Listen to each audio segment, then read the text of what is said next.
Hey, this is Chris Berry, and today we're going to talk about how to handle beneficiary designations on IRAs and 401ks. This is something that has caused a lot of confusion, not just with our clients, but when we're working with other advisors and CPAs, etc. And if you like this information, please make sure to subscribe to our YouTube channel. Christopher Berry is a leading estate attorney and advisor in the area of retirement and legacy planning. He has been featured in publications such as Forbes, Kiplinger's, Crane's Detroit, and more. He's the host of the weekly radio show and podcast, The Chris Berry Show. He's a national thought leader as it relates to retirement and legacy planning, and has authored the Amazon best-selling book, The Caregiver's Legal Guide. So qualified accounts. What are qualified accounts? Qualified accounts are accounts that have some type of tax qualification to them. 401ks, IRA, Roth IRAs, Roth 401ks, 403bs, etc. Anything that has a tax qualification.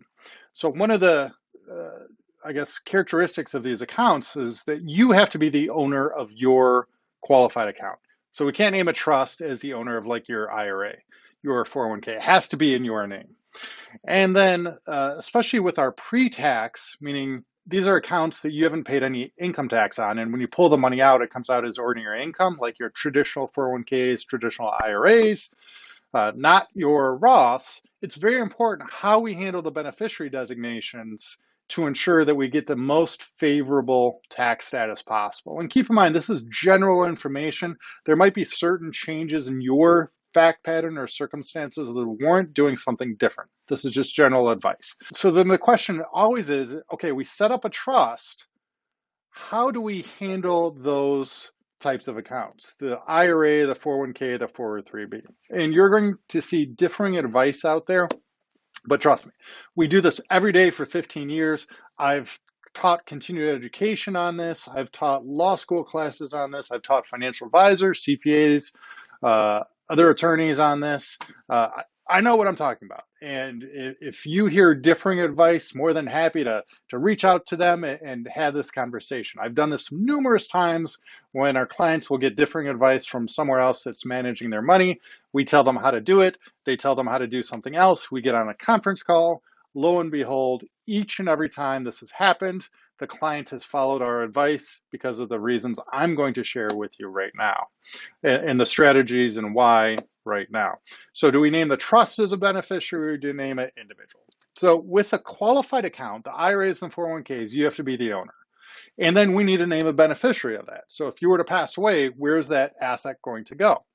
And so typically what we do, if we're married, we name the spouse as the primary beneficiary because they can do what's called a spousal rollover, where now it becomes that surviving spouse's account.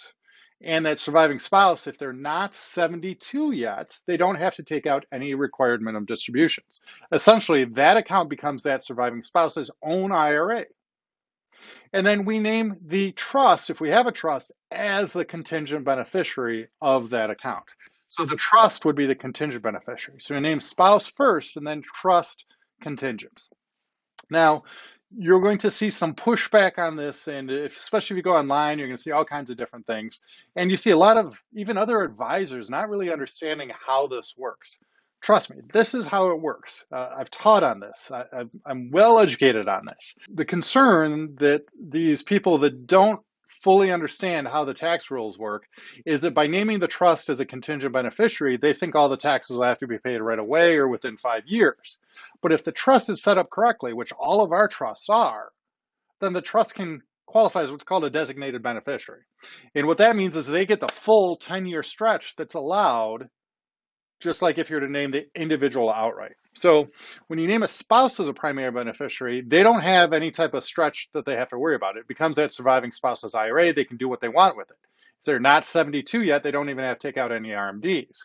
But when we leave it to the next generation, leave it to anyone other than a spouse, it needs to qualify as what's called a designated beneficiary. So that's someone named as an individual. So if you have 3 kids, you can name all 3 kids individually. But if you have a trust, we just have to make sure the trust is set up properly to still qualify as a designated beneficiary. And by naming the trust as a beneficiary, now you're building in extra protections for those beneficiaries, where if the trust is set up right, we can give them a lifetime of asset protection. So if they inherit that IRA, anything they keep inside of that IRA, even if they have to pay the taxes within 10 years, anything they keep inside of that trust could be protected from divorces, creditors, bankruptcies. That's not possible if we name them outright as a beneficiary. And we can still stretch it the full 10 years, just like if we were to name them outright as a beneficiary. Plus, if they were to pass away, we can make sure that that IRA doesn't go to the surviving spouse, the in-law, who we call an outlaw. Instead, it could flow down to either your grandchildren or go to your other children. So there's no downside if it's set up correctly to name the trust as a contingent beneficiary of any type of qualified accounts like IRAs, 401ks.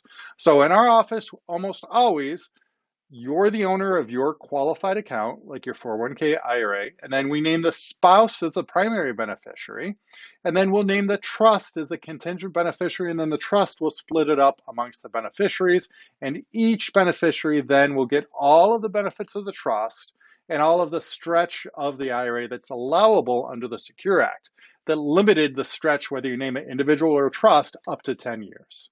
So again, how do we handle qualified accounts?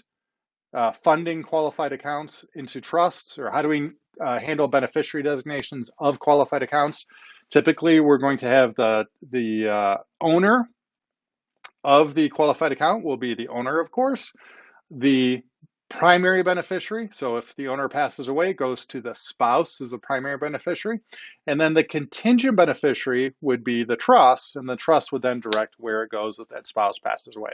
So you're getting all the benefits of the best tax planning possible, plus all the benefits that the asset protection trust, or all the benefits that the trust can provide in terms of making sure the money stays where it's supposed to go, protecting it for the family, making sure the kids inherit it, they're protected from divorces, creditors, bankruptcies, etc.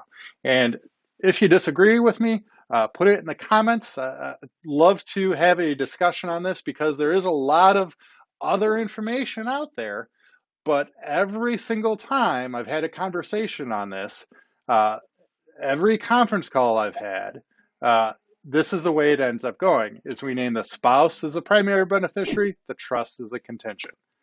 This has been Chris Berry, Castle Wealth. Thank you so much. Castle Wealth Group has clients across the nation and helps families plan, protect, and preserve what is important by creating a retirement and legacy blueprint.